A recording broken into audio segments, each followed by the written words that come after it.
ianao sy ny fankavoy hatramin'izao dia ny fampizaha ny alahelo sy ny avaly tsy haiko anefa fa ny amafio rinao ampoko ilay fitiavako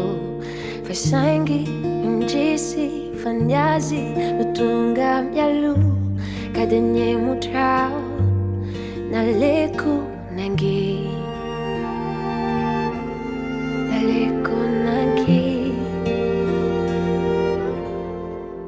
fa natswai mihitsy azy ianao na tsy jery ay tsy mahitay ny anitiko te ny ahitanao venao fali fa fititsy antesiny ahy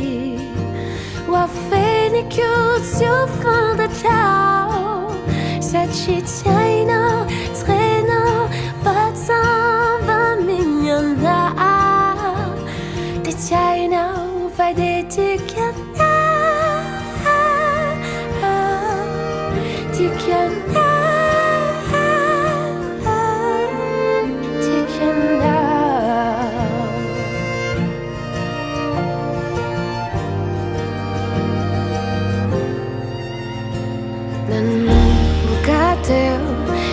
sarotra